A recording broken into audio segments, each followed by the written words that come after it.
We'll be starting with section 390, which talks about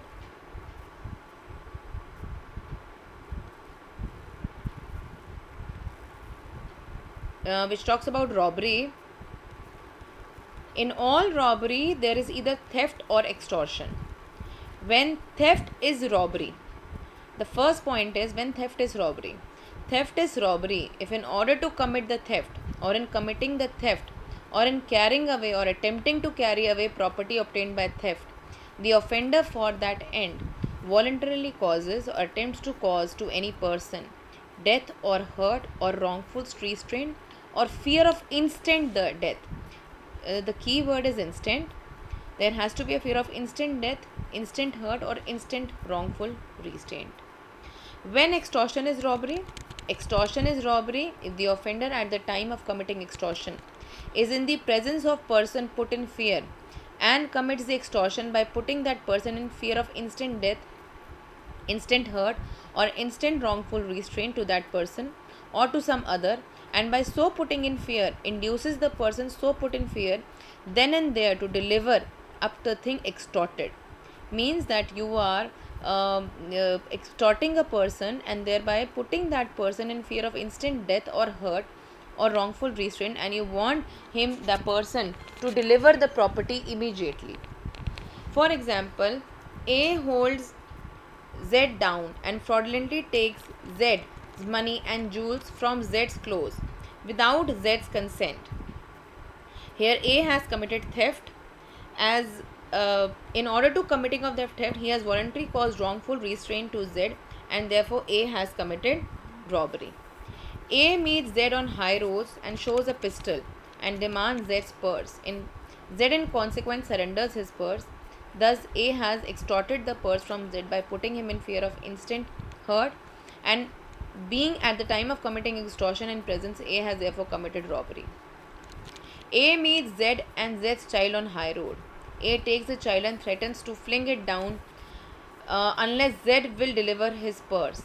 Z in consequence delivers his purse. A has extorted the purse by Z, and therefore he has committed robbery on Z, because there is a fear of instant death in illustration C. Therefore he has committed robbery. If we see illustration D, A obtains property by Z by saying, "Your child is in hands of my gang and will be put in death if you until and unless you send 10,000 rupees." Now this is extortion and it is not robbery, because there is no fear of instant death over here. So the word instant is very important. If there is a fear of instant death, then it will be called as robbery. Otherwise, it will be called as extortion. Now, in order that theft may constitute robbery, prosecution has to establish following points. If in order of committing the theft, or in committing theft, or in carrying away or attempting to carry away property obtained by theft, the offender for that end or any of the ends as mentioned in point A and C voluntarily causes or attempt to cause to any person death, hurt, or wrongful restraint, or fear of death, hurt, or wrongful restraint. In other words, in simple words, can see that theft would be robbery only if, for meeting the ends, the offender voluntarily causes or attempts to cause to any person death, hurt, or wrongful restraint, or fear of instant death, hurt, or wrongful restraint. If the end does not fall within point A to C, but the offender still causes or attempts to cause any person death, hurt, or wrongful restraint, or fear of death, hurt, or wrongful restraint, the offence would not be robbery. Thus, A and B or C have to be read conjunctively with D and E. It is only when A, B, and C coexist with point number D and E, then there is a nexus between them, and D and E would amount to robbery.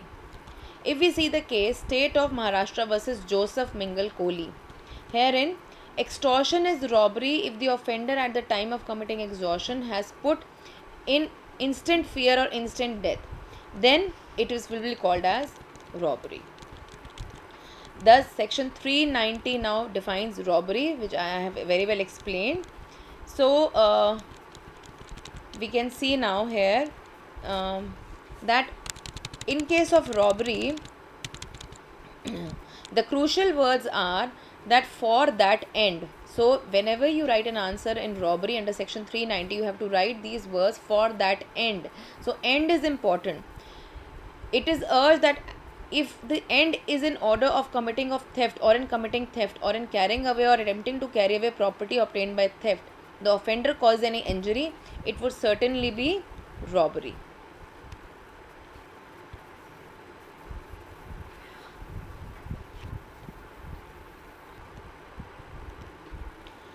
Now, if we see section 390 further, then we can say that in a case the offender tries to run away, and if he is armed with a weapon, then in attempting to carry away the property obtained by theft, the offender causes hurt to the person who is trying to stop his attempt.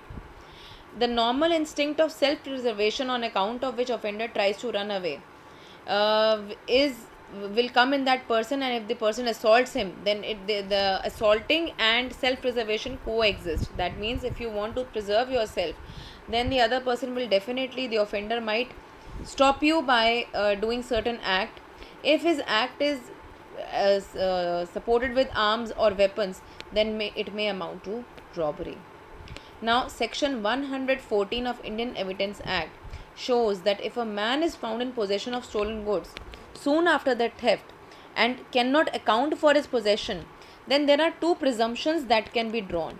First point is that he is a thief, and second presumption is that he is a receiver of a stolen goods.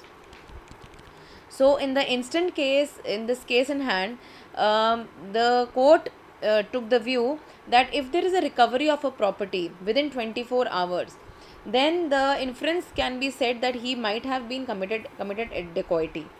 So the court will consider the facts of the case and will see whether the ingredients of the section are being fulfilled or not, and the person can be charged under that section. The words for that end under section 390 clearly mean that the offender for that end, for the essence of the offence, or for purpose of committing theft or carrying away property obtained by theft, voluntarily causes death, hurt, wrongful restraint, or fear of death, hurt, or wrongful restraint, which is instant in nature. Now, the last point is there is a difference between theft and extortion. In theft, property is taken away without the consent. In extortion, the owner gives the property, but he is giving is with his consent, but it is obtained wrongfully. Second, theft may be only in respect of movable property. In extortion, it can be both movable and immovable property. In theft, third point, there is no element of force, but in extortion there is an element of force, as there is a fear of injury. And last point is there is no delivery in case of theft, but in extortion there is a delivery of property in the fear of injury. Thank you.